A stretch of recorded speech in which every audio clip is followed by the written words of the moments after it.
I can't wait till they get out in the real world. These people try to go get a job with their women's studies degrees or their fairness and everything act or whatever these people are into. Well, and that's the thing, is a lot of people are saying is that when you have people at the top who are so corrupt and your leaders are so corrupt and they're not checked, you're going to start to see that trickle down into society. And that is exactly what we're seeing. We have the Democratic frontrunner for president, Hillary Clinton, who violated the security rules. This whole email, people want to just, would the email, it's not. Well, now we've got the smoking gun. They've released this report. And according to this audit, Clinton ignored the guidelines. She didn't seek approval from any of the senior information officers when she established and set up this private email server. And she was hacked several times, 2011 hack attempts, showing that she was afraid to open her email. The IT people said, okay, shut down the server for a few minutes, but don't anyone send her any sensitive information. To read her emails for fun. For funsies. Yeah. And here is the thing that I think is just the total smoking gun. She is guilty. She knew what she was doing. There was a November 2010 email exchange between her and Huma, which, by the way, her and Huma are the only two who have refused to cooperate with the State Department's investigation with the Inspector General. So hello. But in November 2010, Huma sent her an email saying, hey, we should talk about putting you on the state email or releasing your email address so that you're not going to spam, because she was going to some of her subordinates' spam email. And she said, let's get separate address or device, but I don't want any risk of the personal being accessible. So she didn't want her personal stuff accessed by the State Department. Boom, guilty, done deal. Well, that's what happens when you're corrupt. Absolutely. Well, stick around because we've got some excitement in Albuquerque. The Texas Department of Public Safety has suspended over 1.3 million driver's licenses over an unconstitutional revenue-generating scheme that has put millions of Texans in double jeopardy, essentially double taxing individuals for traffic violations. So let's say you get a speeding ticket, or God forbid you're caught driving without car insurance. Not only do you have to pay a fine for the original citation, but now they are also forcing you to pay an added surcharge on top of that. And I tell you what, it's expensive too. And this is totally outside of the court system. The annual surcharges are even more costly than the original ticket fees. And they cost anywhere on average about, $2,000. And if you don't pay the ransom fee, or if you are late on one single payment, guess what? Your driver's license is suspended. So far, like I said, over 1 million people in Texas have lost their driving privileges because of this draconian program. But hey, it generates lots of money to the state, and that's what makes it so difficult to get rid of. And joining us now is former Texas Deputy Sheriff and host of Rule of Law Radio, Eddie Craig. Thanks for joining us. Hi, thanks for having me. Well, I tell you what, George Orwell would be proud of the title of this program. It's called the Texas Driver Responsibility Program. It was created, from what I understand, to generate money for medical centers and roads while encouraging safer driving.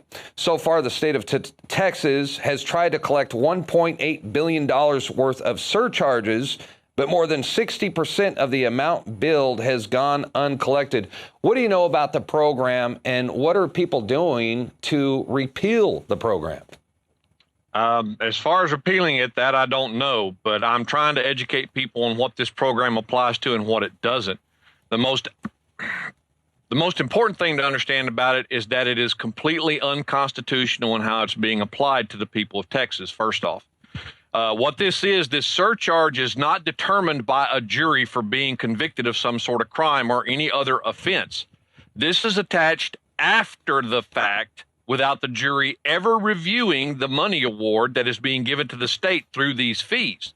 When you go to trial and face a jury over a traffic citation, for instance, if you are under one of the programs that these fees apply to, like the Financial Responsibility Act, when they collect these fees after a conviction, that fee comes out of monies other than what the jury ruled against you for and what the fine limit in the actual statute is.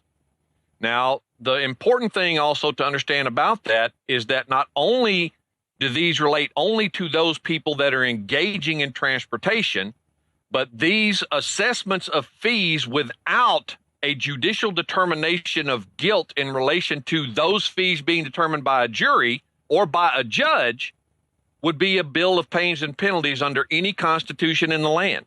And those are specifically prohibited here. Well, I'm just shocked that this thing got, passed to begin with. And it's been a program since it was effective in 2003. But there are people that I've talked to and that I've read about who are still paying fines 10 years later. There was a woman, she was a 28-year-old mother who was driving her sister's car. Her sister had just passed away. She was driving her sister's car. She got pulled over. The car was not insured, so she paid the ticket, right? She paid the ticket right away. But then months later, she found out that there was these surcharges that she was unaware of. Her license was suspended.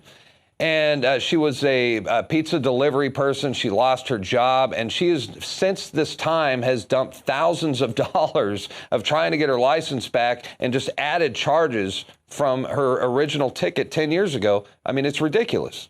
It is absolutely ridiculous. This is one of the things about the Texas legislature giving over to a third-party collection agency these fees. The Department of Public Safety is the specific state agency in Texas that is given authority over these fees. The way the statute is written and the system is set up works more or less like this. Once a citation has been issued to an individual, if that citation involves a charge to which one of these types of administrative fees applies, 30 days after that ticket is written and filed with the court, that court will then send a notice to the Department of Public Safety to levy those fees, even if the person has never even been to trial in the matter or even been convicted. You will spend a lot of time and effort trying to get the DPS to withdraw those fees, even if you win the case or the charges are dismissed. They've already levied them against you and you've never been convicted of anything. This is just another underhanded way of doing civil asset forfeiture, except it's limited strictly to your money. They don't care who they're harming with this program. They don't care that it's being illegally applied to the general public when it is specifically limited by law to only those people engaged in the commercial occupation we call transportation. It was never meant to be applied to the general public. But even applied to those that agreed to it through accepting a license to engage in a business, it is still a denial of due process. It is still a bill of pains and penalties that is outlawed by the state constitution, the federal constitution, and every other constitution. Well, everything about this program is illegal. Absolutely, and I think this quote says it all. This was at the Texas House Committee on Homeland Security and Public Safety, where Representative Joe Pickett, he's a Democrat from El Paso. Here's his quote. "Here's the reality. We are the government, and we're not going to give up the money." So basically what they're saying is this is generating billions of dollars for the state of Texas, even though it's illegal. They're not willing to give it up. Absolutely. And that representative right there should have been charged with treason and immediately arrested. He confessed to that in open session in front of 2 or more witnesses. That's treason. You know, this reminds me. They could charge him with that. This whole thing reminds me of not only redcoats, but I picture a mob boss going into a neighborhood stores and asking for protection money. You know what I mean? Because, I mean, how is this any different from a mobster stealing money from innocent civilians? It's not, but it's not even under the guise of protection. It's you're going to pay us or we're going to burn your house down and destroy your family and your ability to earn a living. We don't care if we offer you anything in return. You're just going to pay us. And that's essentially what it comes down to. Our government is now controlled by a bunch of thugs, thieves, and crooks of every level and magnitude you can imagine. They're no longer representatives because by the very definition of a representative, they have the power to represent you, which means the limit of their authority is the same limit that your authority would be. If I can't go to my neighbor and demand that they pay me a fee just because I want one, then neither can my representative. And calling yourself government does not make the crime any less a crime. That's the part they don't seem to understand. And I tell you what, this hits close to home for me because I'm experiencing this firsthand myself, because I got pulled over in a truck that I was driving that was not insured. I was hit with the surcharge. I have to pay $2,000 in installment payments for 3 years. And guess what? If I miss a payment or if I'm late on a payment, it says my license will be suspended. So I'm seeing it firsthand for myself. Yeah, those fees never applied to you to begin with, nor did the license requirement, which we've discussed before on the show. In fact, I've got a new set of motions I'm doing now that exposes this when you're taken into court and forces the court to have to admit on the record or show that they're not going to play by the rules regardless of what they say, kind of like what this representative admitted he's going to do as a representative. That shows unequivocally that this entire thing is a racket. It's been a racket from day one because no one knows how to defend themselves in these courts that don't play by the rules to begin with. Well, that's then right. They turn around and throw you in jail when you don't pay. And that's key right there. Nobody knows how to defend themselves. Eddie Craig, Rule of Law Radio. Last question. We're almost out of time. What do we do to fight this?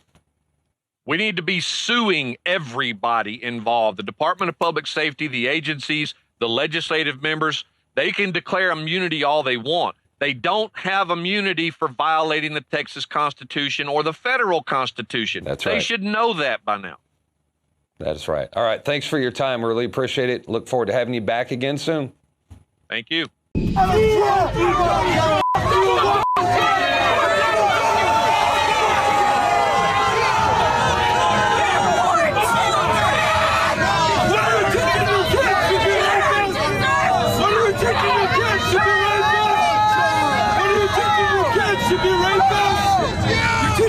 To be rapists.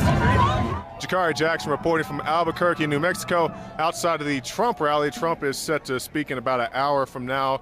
But as you can see right now, there's a large group of anti-Trump demonstrators. Let's go ahead and take a walk down here and see if maybe we can get a word with a few of the folks who came out here.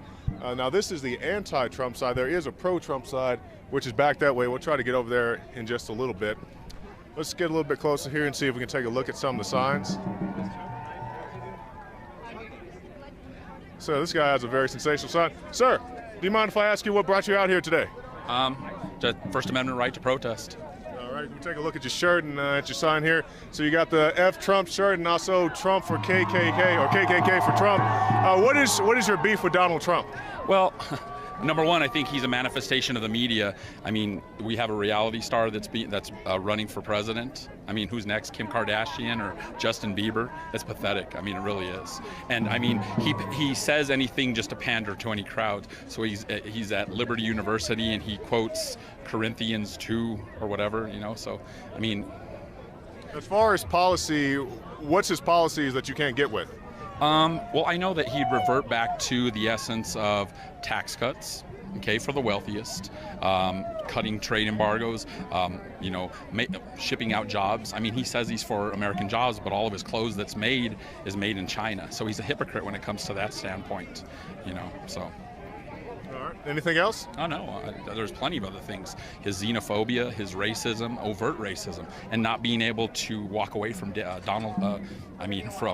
Duke or any other white supremacists that endorse him, you know. So I mean, and the violence that's taking place at his rallies, you know. Well, sir, I will challenge you on that point. We've seen people like Hillary be endorsed by Klan members as well. I agree with that. Those are just trolls. I mean, really.